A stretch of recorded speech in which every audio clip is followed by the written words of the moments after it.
Guys, अभी तक हम लोग इलेक्ट्रिक फील्ड के बारे में बहुत कुछ पढ़ चुके हैं। पॉइंट चार्ज इलेक्ट्रिक फील्ड के बारे में पढ़ चुके हैं, इलेक्ट्रिक फील्ड में पॉइंट चार्ज। अब हम लोग नेक्स्ट टॉपिक है हमारा वो है कंटिन्यूअस चार्ज डिस्ट्रीब्यूशन। ठीक, तो इसमें हम लोग डिफरेंट चार्ज डिस्ट्रीब्यूशंस देखने वाले हैं। जैसे वॉल्यूम चार्ज डिस्ट्रीब्यूशन होता है, सरफेस पे होता है या लाइन पे होता है। ठीक है, तो हम डिफरेंट एक्सप्रेशंस देखने वाले हैं फोर्स के, इलेक्ट्रिक फील्ड के, उनकी वजह से इलेक्ट्रिक फील्ड क्या होगा। तो सबसे पहले हम चार्ज डिस्ट्रीब्यूशन के बारे में देख लेते हैं। चार्ज डिस्ट्रीब्यूशन क्या है एक्चुअली कि जब हम लोग अगर हम प्रैक्टिस में होते हैं, ठीक है, तो जनरली जो हम देखते हैं जो रियल लाइफ में, वो हमेशा हम एक पॉइंट चार्ज नहीं देखते हैं कि कहीं पे एक पॉइंट चार्ज रखा हुआ है या कहीं पे एक इलेक्ट्रॉन रखा हुआ है। ठीक है, तो हम बहुत एक ह्यूज या बहुत बड़ा ज्ञान, बहुत बड़ा चार्ज के बारे में हम लोग देखते हैं। बहुत स्प्रेड, मतलब एक चार्ज एक सरफेस पे स्प्रेड है, उसके बारे में हमेशा हम देखते हैं। ठीक है, जब चार्ज की सरफेस पे कंटिन्यूस फॉर्म में जब स्प्रेड होता है उसी को हम लोग बोलते हैं कंटिन्यूस चार्ज डिस्ट्रीब्यूशन। ठीक, इसके लिए अगर हम एक्सप्रेशन देखें फोर्स का, तो कैसे देखेंगे कि मान लेते हैं हम कोई एक सरफेस है, ये कोई सरफेस है, ठीक, इस पर क्या है चार्ज डिस्ट्रीब्यूटेड है पूरा, इसका वैल्यू कुछ भी ले लेते हैं कैपिटल, टोटल चार्ज है उस पूरे सरफेस पे डिस्ट्रीब्यूटेड है यूनिफॉर्मली या कंटिन्यूसली। ठीक, ये है। अब इसके लिए हमें एक्सप्रेशन निकालना है कि इसकी वजह से फोर्स क्या होगी। किसी पॉइंट पे अगर मान लिया कोई हमने पॉइंट इधर कहीं पे ले लिया पी पॉइंट, ठीक है, तो इसकी वजह से फोर्स क्या होगा, जो ये चार्ज डिस्ट्रीब्यूशन है इसकी वजह से इस पी पॉइंट पे फोर्स क्या होगा। ठीक है, तो उसके लिए हम अज्यूम क्या कर लेते हैं, ये जो चार्ज डिस्ट्रीब्यूशन है इसका कोई छोटा सा स्मॉल पार्ट जहाँ पे थोड़ा चार्ज होगा, जिसको हम डी क्यू बोल देते हैं, स्मॉल पार्ट लिया इसका, इसका चार्ज जो होगा वो डी क्यू चार्ज होगा यहाँ पे। ठीक है, टोटल चार्ज क्यू है। ठीक, तो इसकी जो इससे यहाँ से जो इसकी डिस्टेंस है ये हमारी क्या है आर, आर वेक्टर। ठीक, ये पूरा 3D में है। अब यहाँ पे क्योंकि हम जब कभी भी किसी भी पॉइंट पे जो हमारा सरफेस है, जो हमारा एक चार्ज है, जो हमारा सोर्स चार्ज है, एक तरीके से ये सोर्स चार्ज है, अगर हम किसी पॉइंट पर हमें फोर्स निकालें या इलेक्ट्रिक फील्ड निकालें तो वहाँ पे हमें टेस्ट चार्ज लेना पड़ता है। उस टेस्ट चार्ज जो होता है वो नेग्लिजिबली स्मॉल होता है, इसको हम क्यू नॉट से रिप्रेजेंट करते हैं, वो हमेशा पॉजिटिव नेचर का होता है। ठीक है, तो ये भी पॉजिटिव नेचर का, ये इसको क्या करेगा, रिपेल करेगा। ठीक, तो एक फोर्स इस पर लगेगी, फोर्स ऑफ रिपल्सिव नेचर की।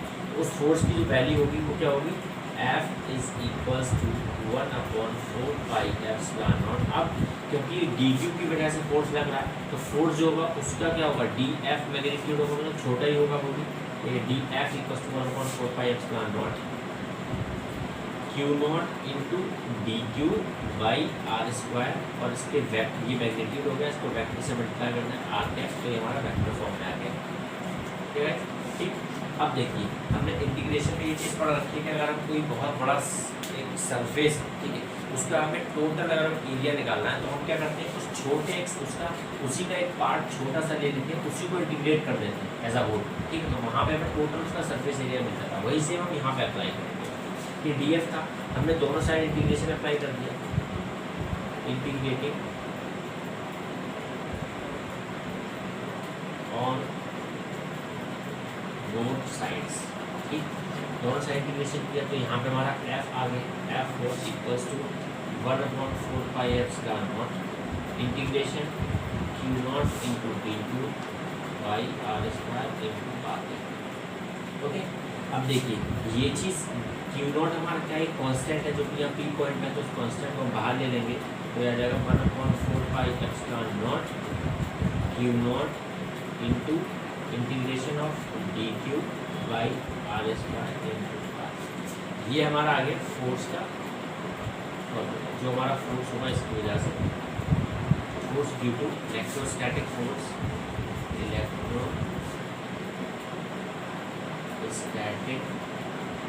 Force due to continuous charge distribution, continuous charge distribution.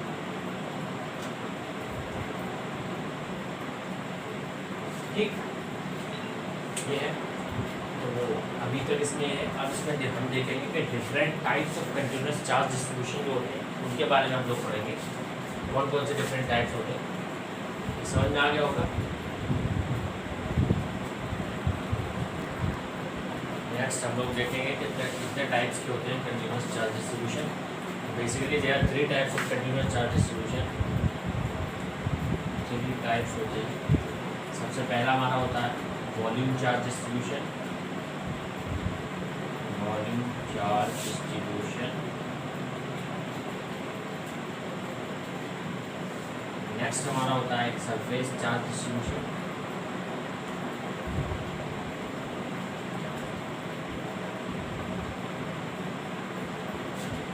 Last हमारा होता है line charge distribution.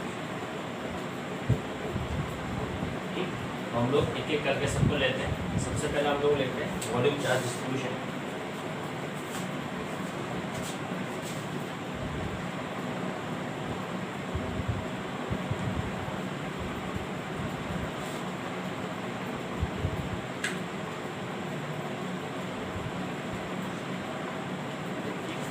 Volume charge distribution, अब देखिए जिस तरीके से इसका नाम है वॉल्यूम चार्ज एंड डिस्ट्रीब्यूशन, इसके नाम से ही हमें पता चल रहा है कि जो चार्ज है हमारा वो पूरे वॉल्यूम पर डिस्ट्रीब्यूट हो रहा है। मतलब क्या है, जब वॉल्यूम की बात आती है कभी भी, जब कभी वॉल्यूम की बात आएगी तो हमेशा जो सरफेस होगा वो 3D होगा। ठीक है, मतलब स्फेरिकल शेप का होगा।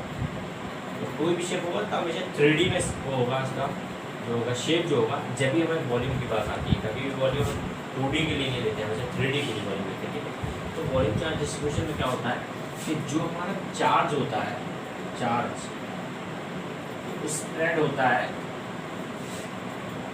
इन 3D और स्फेरिकल।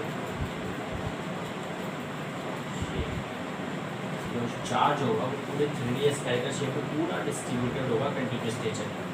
ठीक, इसी से जुड़ा एक और हमारा एक बहुत इम्पोर्टेंट डेफिनेशन है जिसको हम बोलते हैं volume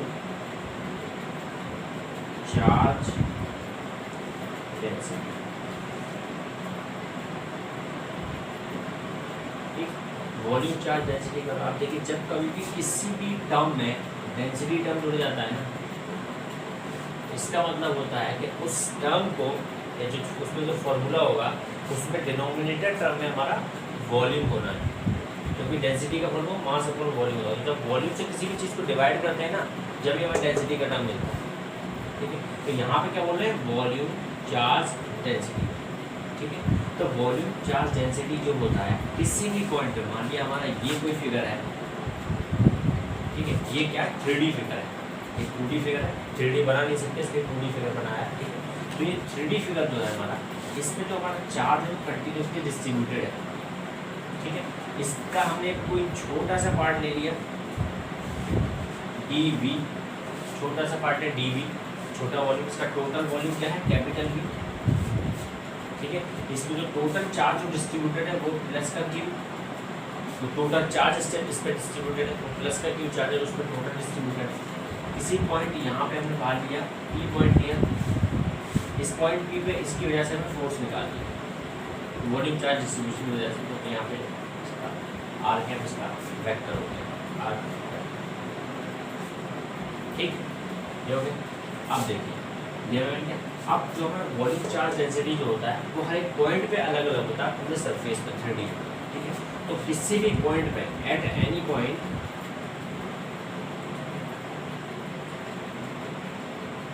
volume charge density is equal to, इसका फॉर्मूला जो होता है वो होता है हमारा जो चार्ज है इस पे मान लिया क्योंकि dV हमने लिया है छोटा वॉल्यूम, तो इस पर चार्ज होगा वो भी dQ ही होगा, dQ चार्ज होगा। ठीक है, तो dQ अपॉन dV, ये जो होता है हमारा यही फॉर्मूला होता है इसका वॉल्यूम चार्ज डेंसिटी का, जिसको रिप्रेजेंट जो करते हैं इस केस में वो सिग्मा या रो से रिप्रेजेंट करते हैं। रो इसका हो जाएगा rho is equals to dQ upon dV। ठीक है, तो ये जो हो गया रो, ये हमारा होता है वॉल्यूम चार्ज डेंसिटी। ठीक है, अब हम इसका एक्सप्रेशन लिख लेते हैं। ये फोर्स क्या होगा पी पॉइंट पे,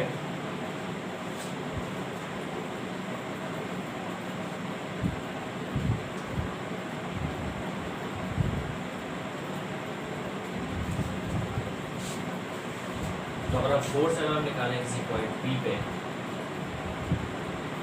ठीक है, तो इस पर हमें अज्यूम करना पड़ेगा एक टेस्ट चार्ज, इसको हम क्यू नॉट से रिप्रेजेंट कर देंगे, ठीक, 1/4 पाई एप्सिलॉन नॉट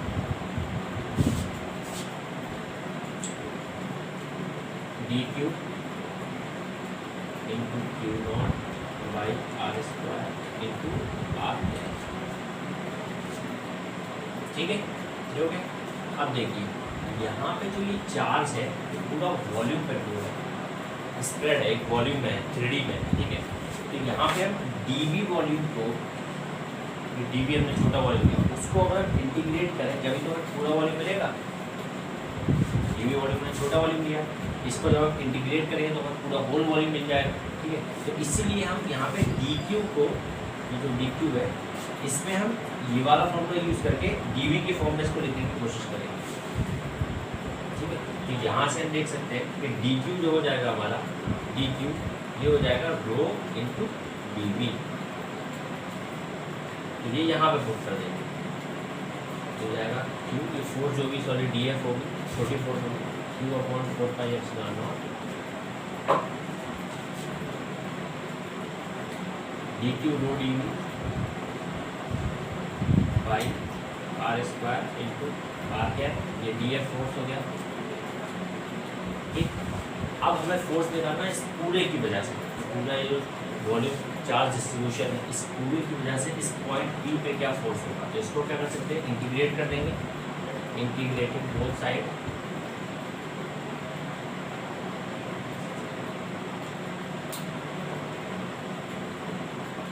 ठीक, दोनों साइड इंटीग्रेशन करेंगे तो आ जाएगा F equals to q/4 pi epsilon naught integration rho dv by R square into R,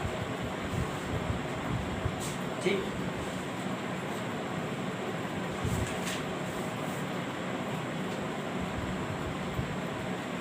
ठीक है, ये हो गया हमारा फॉर्मूला किसके लिए, फोर्स के लिए,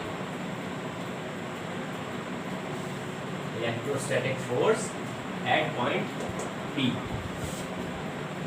इसी को फोर्स को यूज करेंगे हम इलेक्ट्रिक फील्ड निकालने के लिए इस पॉइंट P पे, इस पूरे वॉल्यूम चार्ज डिस्ट्रीब्यूशन की वजह से। वो कैसे निकलता है, E इक्वल्स टू हमें पता है क्या होता है, F by Q not, Q not कौन सा होता है, ये क्यू नॉट होता है हमारा जो हम टेस्ट चार्ज लेते हैं,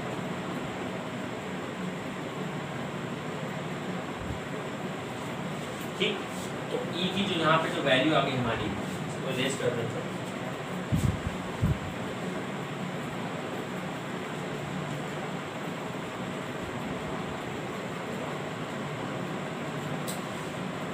तो हमारा E जो आ गया, E वेक्टर इक्वल्स टू आ गया, क्यू नॉट से हमें डिवाइड करना तो क्यू नॉट हट जाएगा, बचेगा क्या 1/4 pi epsilon naught rho dv by R square into R, integration. ये हमारा आ गया formula for electric field at point P due to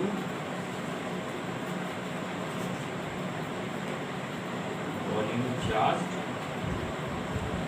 distribution, okay. देखिए ये हो गया हमारा एक्सप्रेशन इलेक्ट्रिक फील्ड के लिए, ये एक्सप्रेशन हमारा इलेक्ट्रोस्टैटिक फोर्स के लिए किस पॉइंट P पे, ये वॉल्यूम चार्ज डिस्ट्रीब्यूशन की वजह से। इसी से में हम लोग प्रोसीड करेंगे सरफेस चार्ज डिस्ट्रीब्यूशन के लिए। ये कंप्लीट हो गया, यहीं तक है ये वॉल्यूम चार्ज, इसका फोर्स और इलेक्ट्रिक फील्ड। अब हम सरफेस चार्ज की तरफ बढ़ेंगे।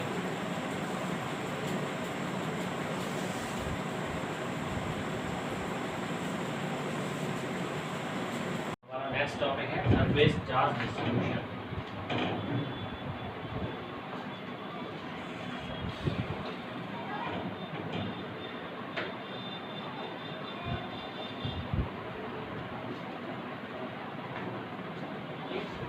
सिमिलर वे में जैसे हमने वॉल्यूम चार्ज डिस्ट्रीब्यूशन में हम लोग प्रोसीड किए थे, उसी सेम वे में हम सरफेस चार्ज डिस्ट्रीब्यूशन में प्रोसीड करेंगे।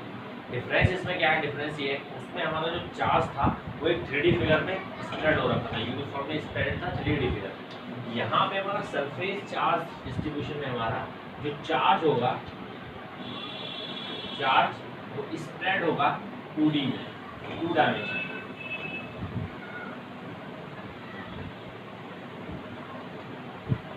ठीक, तो चार्ज स्प्रेड हो 2 डायमेंशन में स्प्रेड हो। तो लेट हम अज्यूम कर देते हैं एक हमारे पास ये 2 डायमेंशन फिगर है, ठीक, जिसमें कि चार्ज स्प्रेड है, पूरा यूनिफॉर्मली स्प्रेड है इसमें चार्ज। तो इसका हमने कोई स्मॉल एक छोटा सा इसका पार्ट ले लिया, जिसको हम ds बोलते हैं।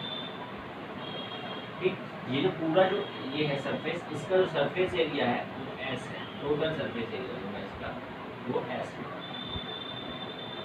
ठीक, जो ds है वो एक स्मॉल हमने पार्ट लिया है, उसका सरफेस एरिया। किसी पॉइंट पे यहाँ कहीं पे इसका पॉइंट ले लेते हैं P, इस सरफेस चार्ज का जो छोटा सा पार्ट है, इसकी वजह से यहाँ पे क्या फोर्स लग रहा होगा वो हमें कैलकुलेट करना है, प्लस इस तक P पॉइंट पे क्या इलेक्ट्रिक फील्ड इसकी वजह से होगा, जो फील्ड एक्सर्ट कर रहा होगा वहाँ पे, वो हमें निकालना है। तो इसका ये जो वेक्टर है उसको हम R दे देते हैं, R वेक्टर।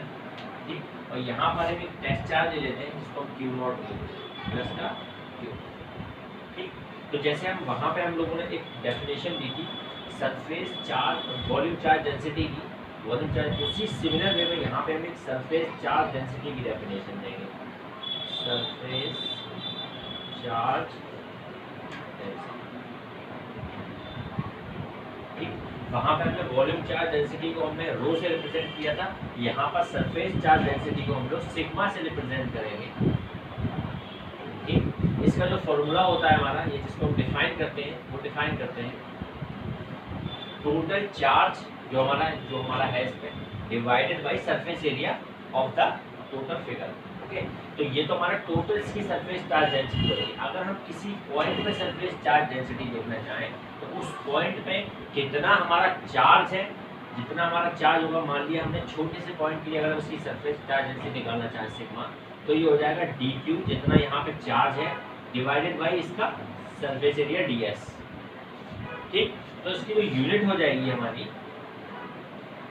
यूनिट क्या हो जाएगी, कूलम पर मीटर स्क्वायर, क्योंकि सरफेस एरिया मीटर स्क्वायर था। वहाँ पर हमारा नीचे आ रहा था, डिवीजन में आ रहा था वहाँ पे वॉल्यूम dv, यहाँ पे हमारा ds आ रहा है। ठीक, तो अब इसी के सेम वे में हम लोग क्या लिखते हैं, फोर्स लिख सकते हैं f वेक्टर क्या हो जाएगा 1/4 pi epsilon naught dq into q not by r square into r cap, ये मैग्नीट्यूड इंटू यूनिट वेक्टर। तो हम यहाँ से dq की वैल्यू ये यहाँ से हम ऊपर से पुट इसमें कर सकते हैं, तो ये हो जाएगा df equals to 1/4 pi epsilon naught q naught. dq की वैल्यू अगर हम यहाँ से उठाएं dq की वैल्यू, तो dq की वैल्यू यहाँ से क्या हो जाएगी, सिग्मा टाइम्स ds। तो यहाँ पे पुट कर देंगे sigma times ds by r square into r। ठीक, अब ये जो फोर्स थी हमारी, ये df फोर्स है। क्यों? क्योंकि ds स्मॉल छोटे से सरफेस का जो टोटल ये सरफेस एरिया इसका f है, इसका एक छोटा पार्ट हमने ds लिया है, इसी का हमारा जो फोर्स है, इसकी ds की वजह से जो फोर्स लग रहा होगा यहाँ पे, वो फोर्स क्या होगा, df फोर्स होगा।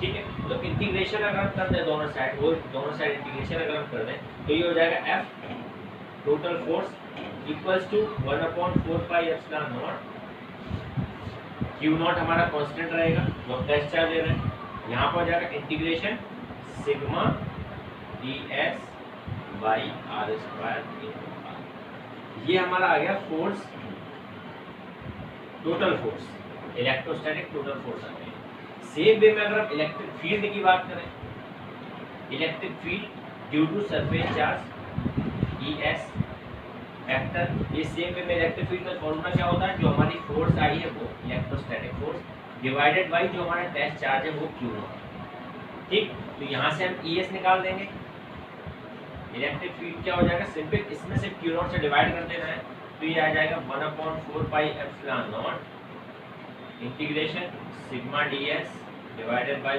r square into r। तो ये हमारा आ गया electric field due to ds at point P. Okay,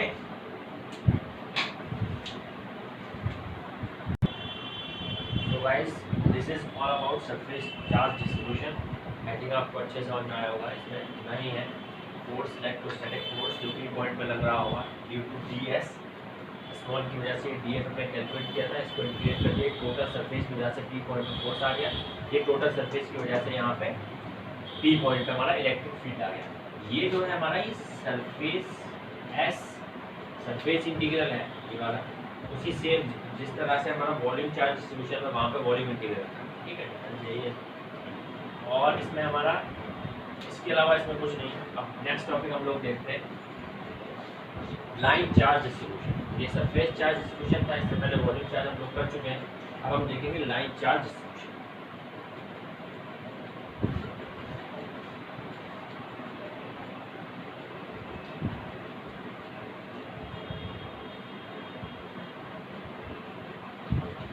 volume charge में हमने लिया था चार्ज जो था हमारा वो स्प्रेड था 3D में. Line charge. सरफेस चार्ज में हमारा जो चार्ज था वो 2D में स्प्रेड था. और लाइन चार्ज में जो हमारा चार्ज होगा वो सिंगल 1D में स्प्रेड होगा. मतलब सिंगल एक होगा, सिंगल एक लाइन पे स्प्रेड होगा, सिंगल एक. ठीक है, तो लाइन चार्ज इस केस में क्या होगा, चार्ज जो होगा हमारा स्प्रेड होगा ओवर 1 डायमेंशन. मतलब सिंगल डायमेंशन में हमारा चार्ज होगा वो इस केस में स्प्रेड होगा. ठीक, इसके लिए इस तरीके से वहाँ पे हमने एक्सप्रेशंस निकाले हैं इलेक्ट्रोस्टैटिक फोर्स के लिए, इलेक्ट्रिक फील्ड के लिए. सेम वे में हम यहाँ पे निकालने वाले हैं. डिफरेंस हमें क्या है इसका, जिस तरीके से वॉल्यूम चार्ज में हमने वॉल्यूम लिया था, सरफेस चार्ज में हमने एक सरफेस लिया था, वही इसी तरीके से लाइन चार्ज में एक लाइन लेंगे. सिंपल एक लाइन, मान लिया ये कोई लाइन है. ठीक, इस पर हमारा चार्ज स्प्रेड है.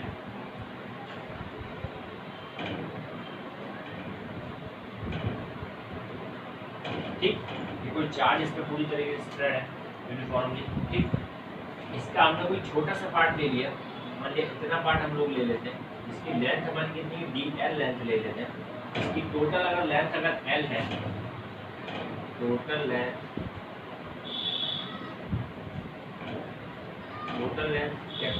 l है, तो इसका हमने स्मॉल एक पार्ट ले लिया dl.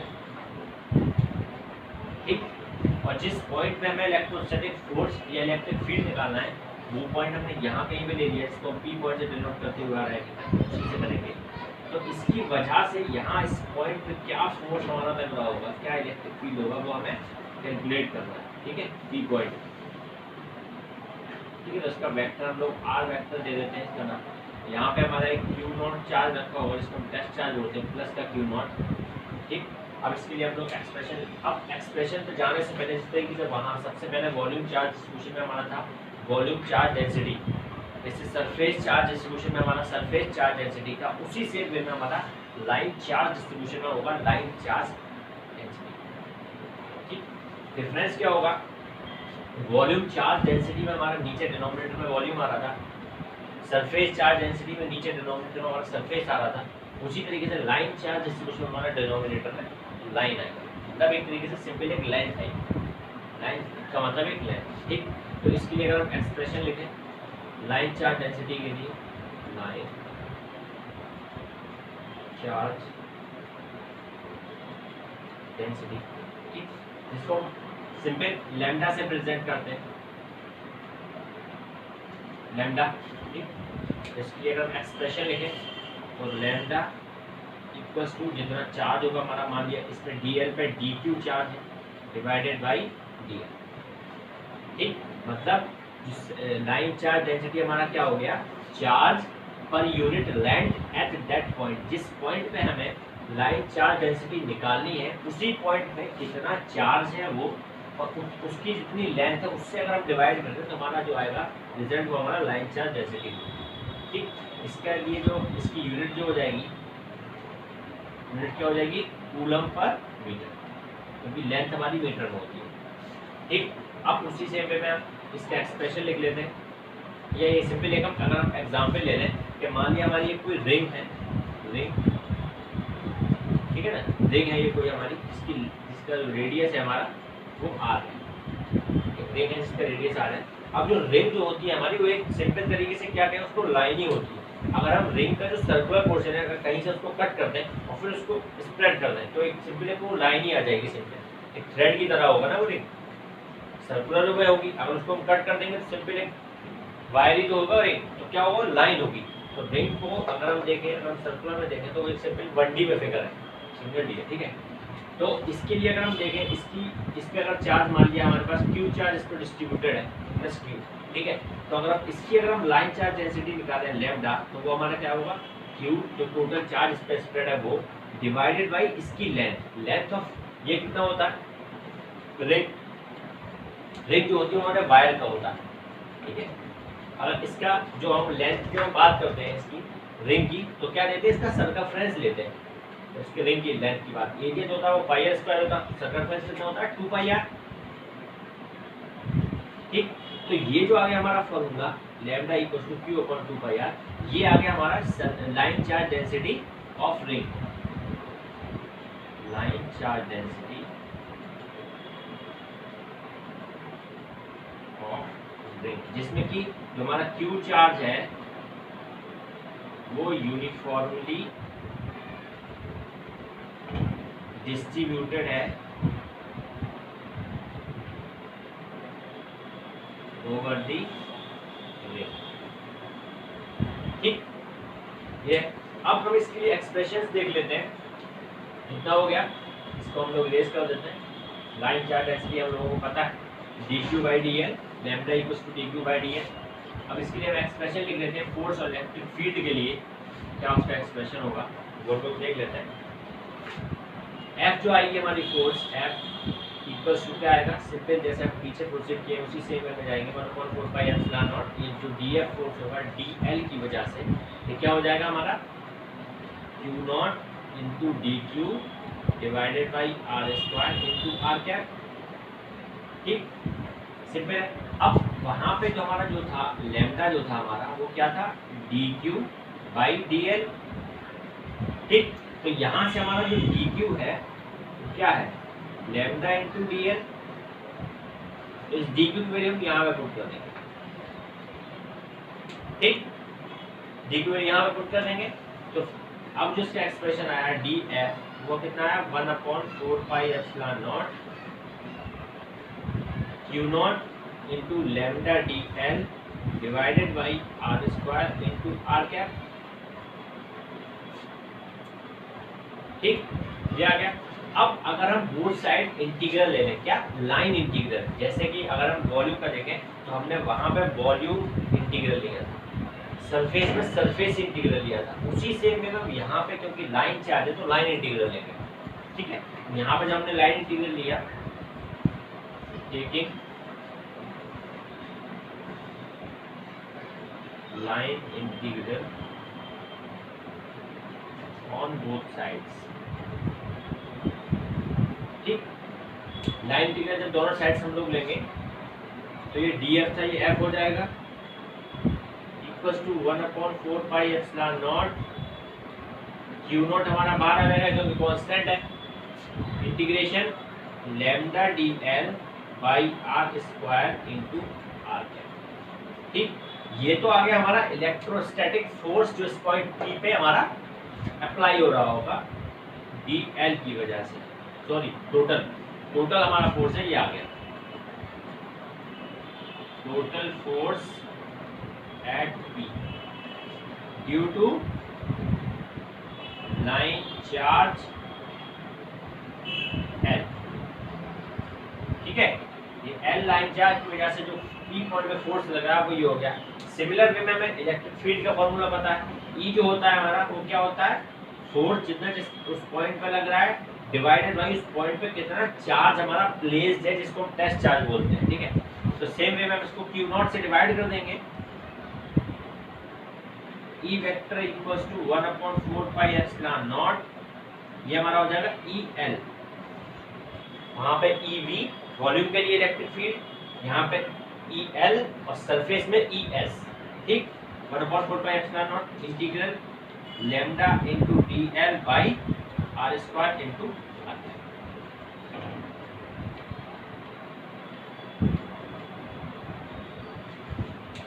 ओके, तो ये हमारा हुआ लाइन चार्ज डिस्ट्रीब्यूशन। वाइज ये है हमारा लाइन चार्ज डिस्ट्रीब्यूशन के एक्सप्रेशन डिफरेंट फोर्स के लिए, इलेक्ट्रिक फील्ड के लिए। अब हम एक एक्सप्रेशन और देखते हैं जिसमें कि हमारा कंटीन्यूअस चार्ज डिस्ट्रीब्यूशन होगा, जिसमें कि हमारा लाइन चार्ज भी होगा, सरफेस चार्ज भी होगा और वॉल्यूम चार्ज भी होगा। उसके लिए हम एक्सप्रेशन क्या लिखेंगे, फोर्स का, इलेक्ट्रिक फील्ड, इन सब का, वो आप लोग देख लेते हैं। उसके बाद हम कुछ न्यूमेरिकल्स इस पर कर लेंगे ताकि हमारा रिवीजन, हमारे ये फॉर्मूला सबका रिवीजन अच्छे से हो जाए। आपको ये फॉर्मूला सारे जितनी बार हम लोगों की प्रैक्टिस करेंगे फॉर्मूला की लगा के क्वेश्चन में, उतनी बार हमारे ये फॉर्मूला हमारे दिमाग में हमेशा मतलब बैठ जाएगा। ठीक है, तो इसमें वो होगा, अगर हम इन जनरल अगर हम बोलें, in general electric field E due to continuous charge distribution।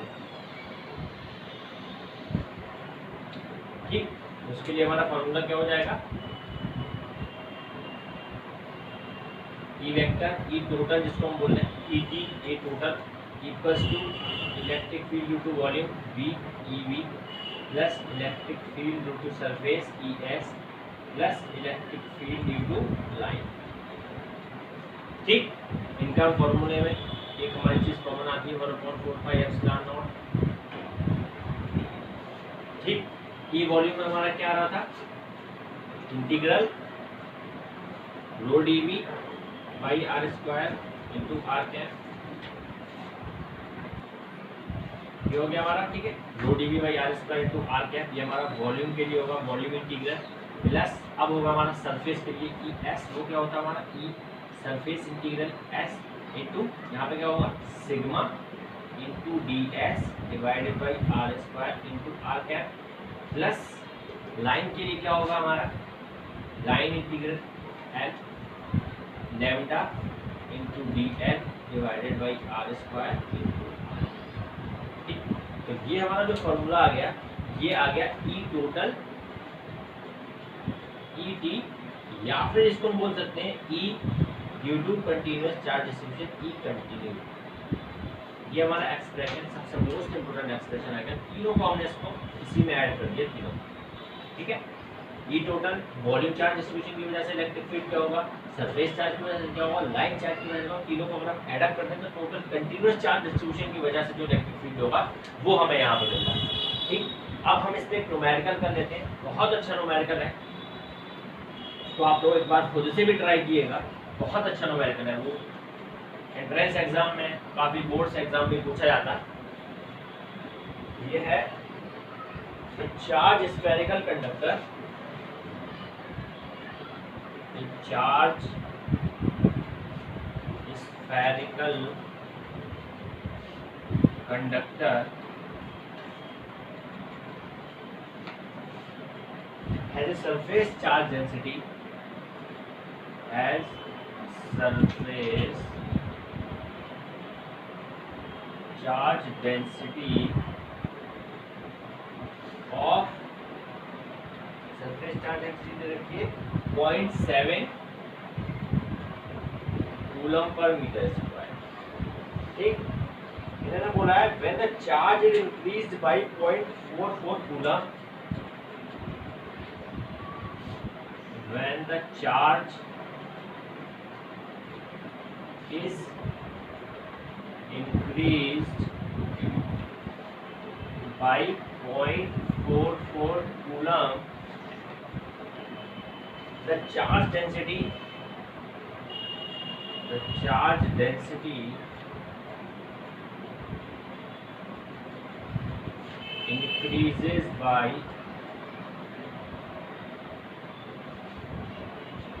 0.144 coulomb per metre square. ठीक, हमें बताना है रेडियस और इनिशियल चार्ज क्या होगा इसके अंदर।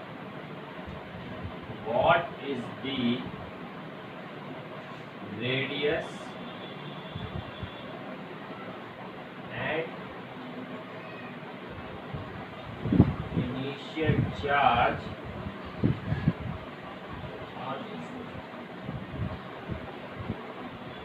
ठीक। क्वेश्चन अच्छा क्वेश्चन है। इसमें क्या बोला है कि एक चार्ज स्फेरिकल कंडक्टर है हमारे पास, चार्ज स्फेरिकल कंडक्टर है ठीक, जिसकी सरफेस चार्ज डेंसिटी मतलब क्या दे रखा है हमें, सिग्मा दे रखा है। कितना दे रखा है, 0.7 कूलम पर मीटर ठीक, ये दे रखा है। उन्होंने बोला है कि जब इस पे जो चार्ज है हमारा उसको अगर हम 0.44 कूलम से इंक्रीज कर दें ठीक, तो जो चार्ज डेंसिटी है वो भी इंक्रीज हो जाएगी 0.14 कूलम पर मीटर स्क्वायर। मतलब इसमें 0.14 कूलम पर मीटर स्क्वायर और ऐड हो जाएगा जब हम चार्ज को 0.44 कूलम से हम चेंज करेंगे ठीक। तो उन्होंने पूछा है कि रेडियस क्या होगा उसका और इनिशियल चार्ज उस पर क्या रहा होगा ठीक है। तो अगर हम लेट्स अज्यूम कर लें, let initial charge on sphere is small q ठीक, initial charge small q assume कर लें तो, और इसका रेडियस अगर हम r मान लें, capital R, radius of sphere spherical conductor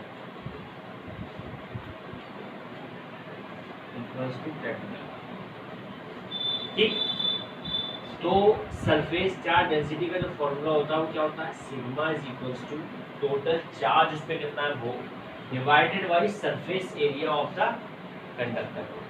अब क्योंकि स्फीयर है तो स्फीयर का सरफेस एरिया क्या होता है, 4 स्क्वायर, तो हम लोग अप्लाई करेंगे तो ये हो जाएगा Q अपॉन 4 स्क्वायर इक्वेशन 1 ठीक। अब देखो इन्होंने क्या बोला है कि इनिशियली हमारे पास ये दे रखी है surface charge density 0.7 equals to Q upon 4 square equation 1।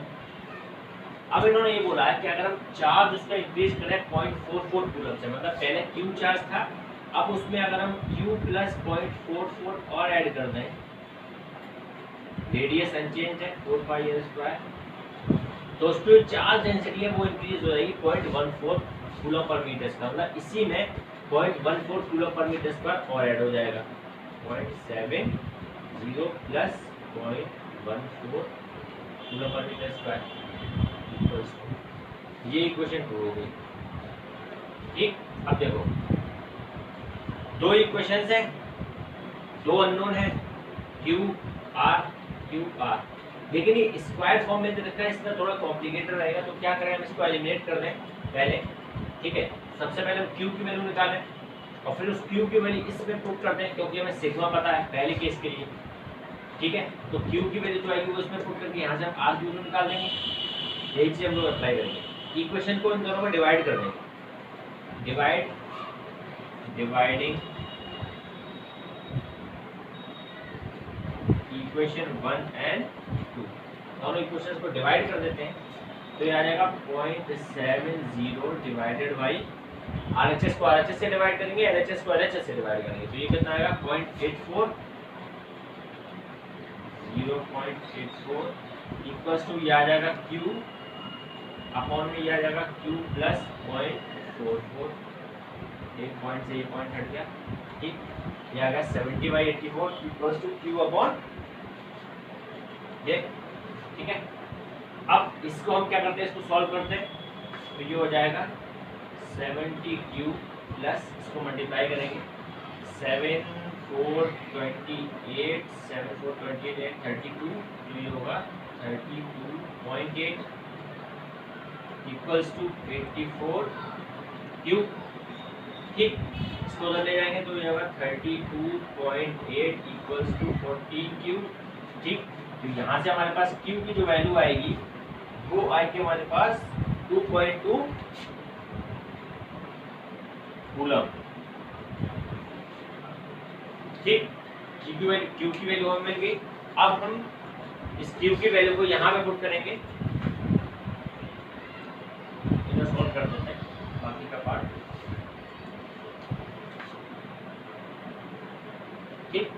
Q की वैल्यू हमें पता चल गई, कितनी आई है 2.2 कूलम। यहाँ पे पुट करके आर स्क्वायर, आर की वैल्यू निकाल देंगे हम, तो ये हो जाएगा R square equals to Q upon 4 pi into sigma. Sigma हम पहला वाला रखेंगे क्योंकि हम सिर्फ क्यू रख रहे हैं, इनिशियल चार्ज रख रहे हैं, क्योंकि फाइनल चार्ज हमारा कितना था क्यू प्लस 0.44 कूलम है।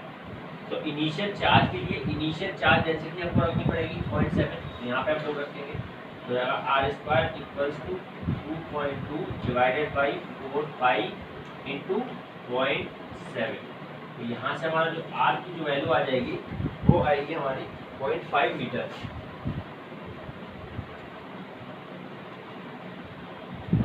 ठीक है, तो आर भी हमें मिल गया और क्यू भी मिल गया जो इन्होंने पूछा था। ओके, क्वेश्चन भी अच्छा है और इजी भी है, ज़्यादा टफ भी नहीं है, आपको समझ में आया होगा।